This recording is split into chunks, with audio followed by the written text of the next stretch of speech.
Hello, I'm Angela. I've just managed to escape the most toxic situation I've ever been in. I'm still dealing with all the emotions, so please excuse me if this story gets a bit long. My story starts with meeting my then husband, Harry.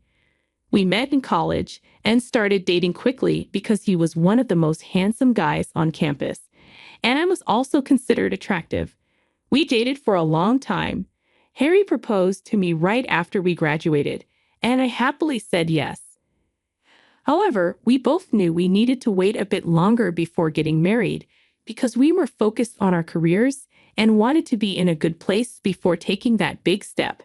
Harry asked me to move in with his family so he could work better and I could get to know them. I agreed because it made sense and would save me money on housing. I worked really hard at that time because I wanted to have a luxurious wedding with all our family around us. Meanwhile, Harry was working at his father's firm. He came from a big and influential family and was very rich, so my dream of a big wedding wasn't unrealistic.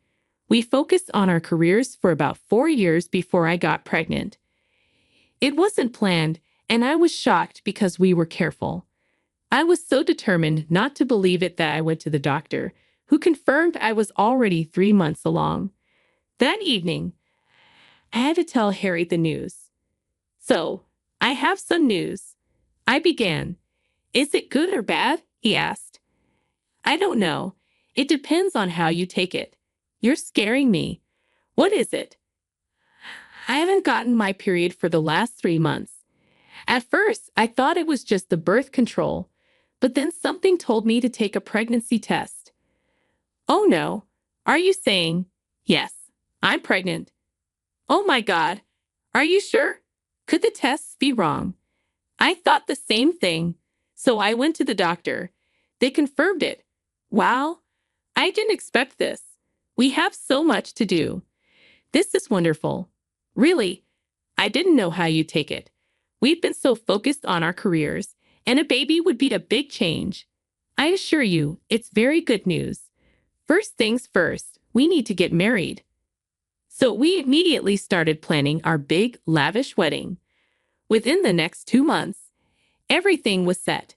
We said our vows and became husband and wife. Harry was very kind and gentle with me.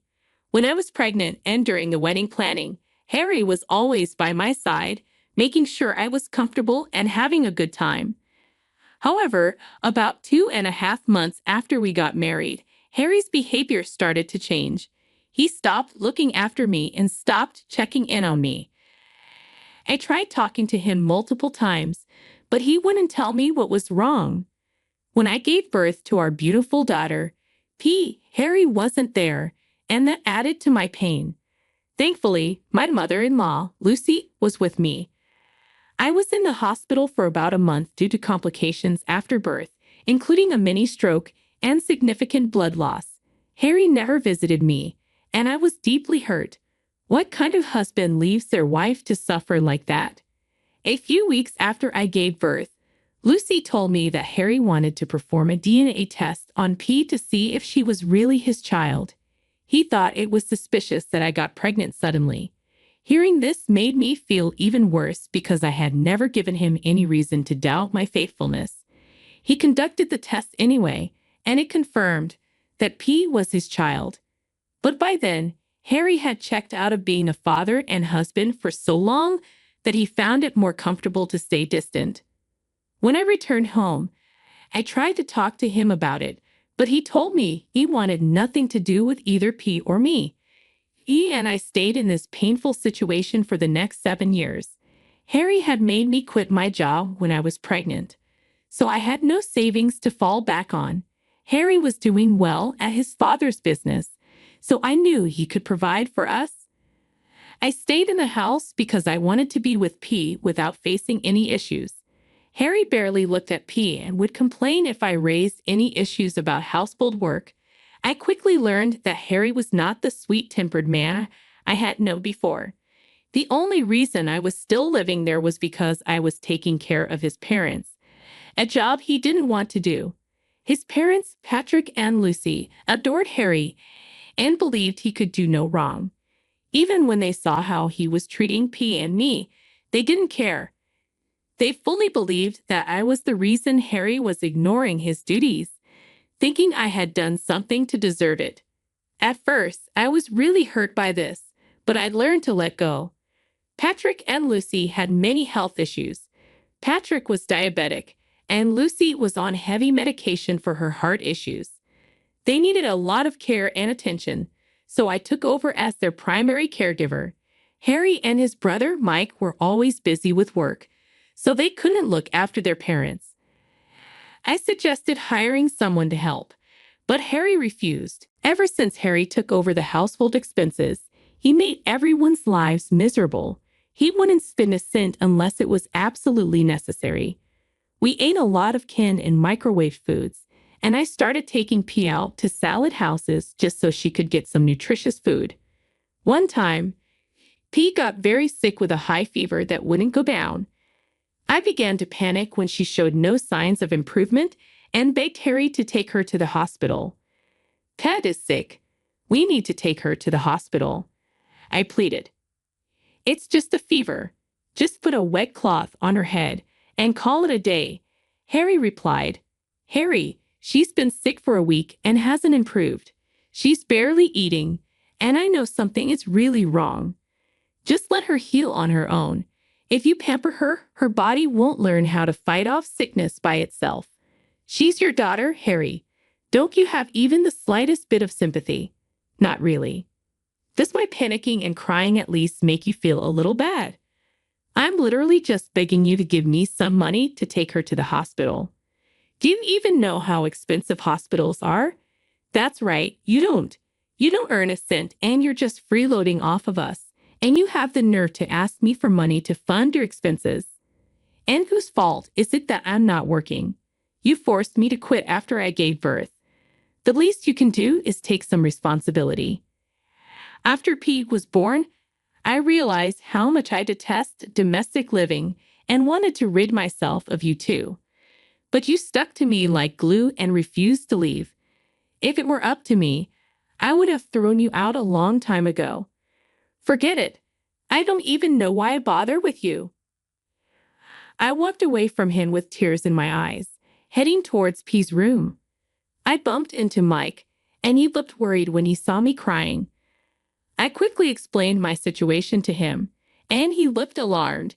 He asked me to grab Petal and meet him in his car. I did just that, and as we were leaving, Harry ran after us, yelling about disobeying him and sabotaging our family expenses. Mike told him to stop being a heartless jerk and let the child get the treatment she needed. Before Harry could reply, Mike drove away. My heart was pounding with fear for Petal. If Mike hadn't helped me, I would have asked a friend to lend me money, and I would have had to pay them back eventually. I was really grateful to Mike, who, unlike his brother, actually had a heart. When we got Petal into the ER, they conducted a lot of tests and found that she had a severe case of hyperpyrexia, which is just a fancy way of saying a really high fever caused by another issue.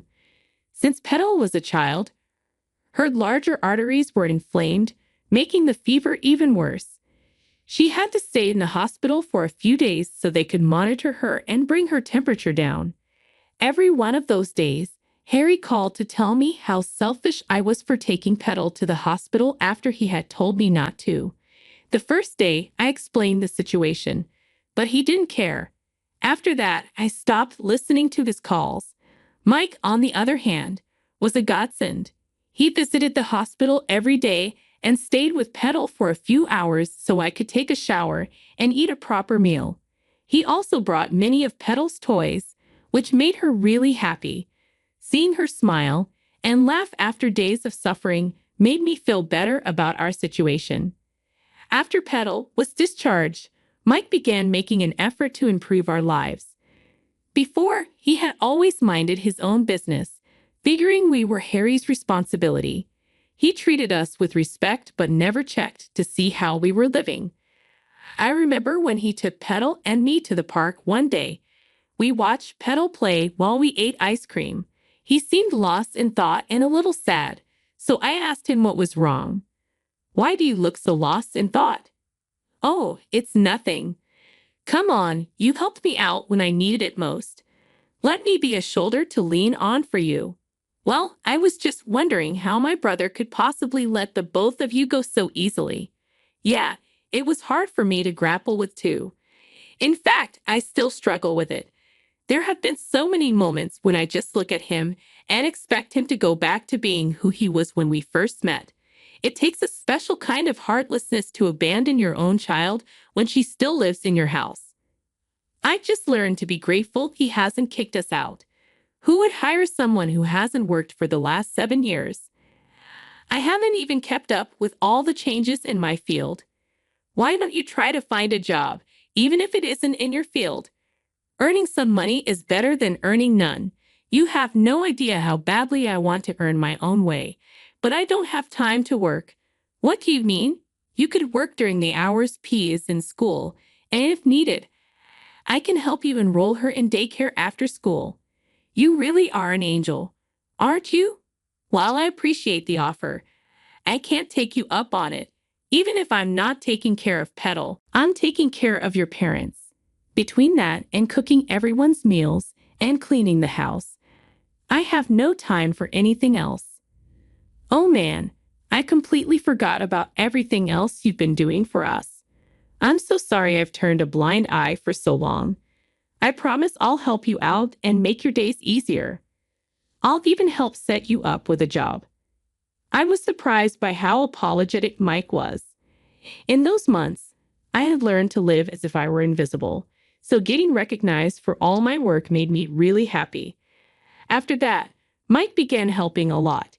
He did household chores and helped his parents whenever he was free, allowing them to spend more time as a family. Mike also got me a desk job at one of his friends' companies. It wasn't a lot of money, but it was more than enough for me to save up and move out in a few months. Harry was not happy that Mike was helping me out. Mike was spending family money on people who didn't deserve it. The first time this happened, Mike lost it to Harry. They got into a heated argument that almost turned physical, but I stepped in to stop it. After a while, Mike learned to ignore Harry's repeated comments. And if I was ever alone with Harry, he would unleash his anger on me, so I made sure to stay out of his way. I needed time to save up enough money for a deposit on an apartment. One day, while walking past Harry's room on my way to visit Patrick and Lucy, I heard Harry yelling. Curiosity got the better of me, and I peeked through the crack in the door. I watched Harry punch his pillow in frustration, then sit still on his bed, looking like he was going insane.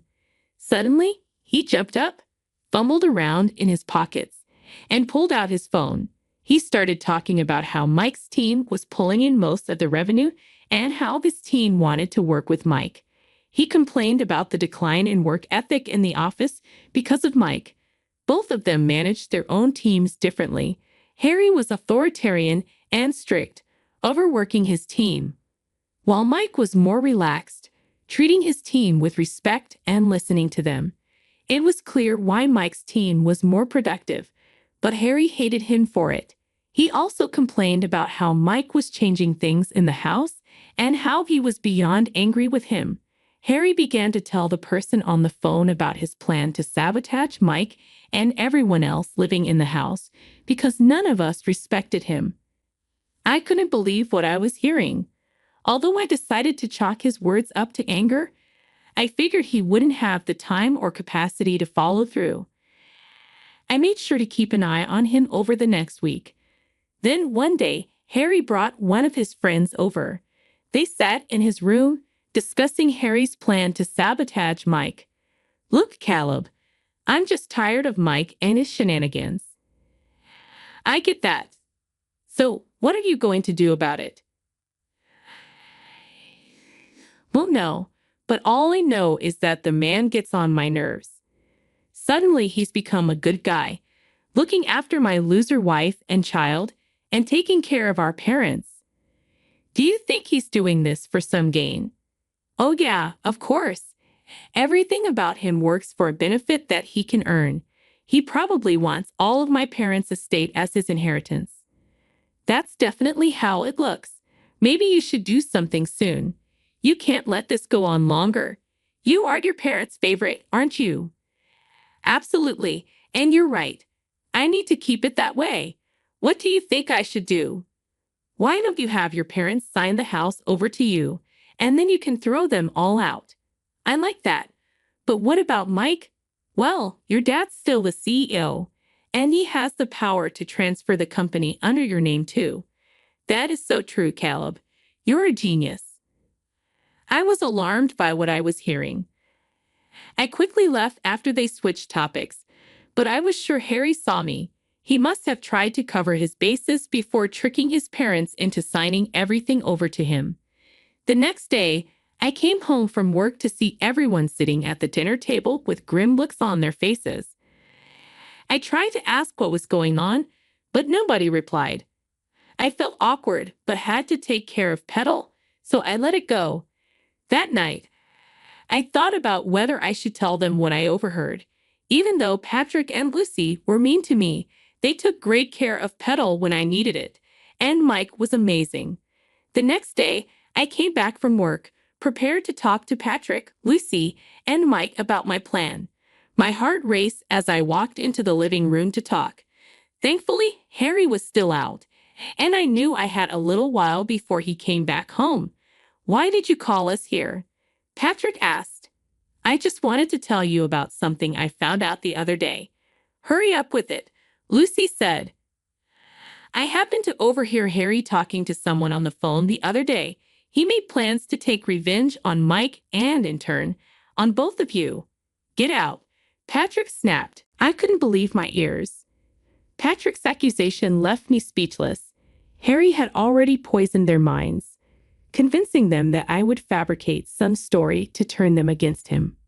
"Excuse me? You heard what he said." Patrick snapped. "I'm sorry, but why?" "Don't understand," I replied, my voice trembling. "Harry told us about how you were going to come and tell us some outlandish thing just so we could start hating him and transfer all our assets to you and Petal." "What? I would never." "Oh, shut up. Lord knows the only reason we ever put up with you was because Petal needed a mother. Now she's old enough, and you've done enough. Get out of our house and our lives," Lucy interjected harshly. "I have no place to go. I'm telling you, Harry is lying." "You have some nerve to say that. We made sure that Harry got all our assets. You will get nothing. Lie all you want, you won't get a cent from us. And since you have no place to go, I'm sure CPS would not like that. You can't be threatening me with my daughter," I said, my voice breaking. "You either leave peacefully, or we kick you out and have Petal's custody given to us," Patrick threatened. "Fine, I'll leave. Just please, take good care of my little girl." I packed my things and tearfully kissed Petal goodbye. She cried a lot, and it only made my heart break even more. But this was the best thing I could do for her. I reached out to my best friend, whom I hadn't contacted in years. Thankfully, she was more than willing to help me out, opening her house to me. She gave me her shoulder to cry on and listen to me. We caught up on our lives, and I even managed to laugh occasionally. The mental and emotional strain was too much, and I fell asleep easily. The next day, I took a day off from work to recover and plan my next move. I knew I needed to have Petal by my side, but I didn't need to think too much. Around noon, I got a frantic call from Patrick. After calming him down, he explained that Harry had kicked all of them out of the house and even took away Mike's job, leaving them with little money to rely on. He begged me for help, but I was done. I had no sympathy for them. I contacted CPS and informed them of the situation. It wasn't long until I got Petal back with me. Despite not having solid proof of residence, I at least had a roof over my head, unlike Patrick and Lucy. My friend also testified that I was living with her until I could get back on my feet. I got numerous calls from Mike and his parents, calling me all sorts of names for taking Petal away instead of helping them. But I had tried to warn them, and they chose to make me suffer in the worst way possible. I'm always going to be grateful for how much they helped me in the past, but they crossed a big line. Right now, I have full custody of Petal, and I'm in the process of getting a divorce from Harry. My best friend helped me find a good job, and life is finally beginning to look up.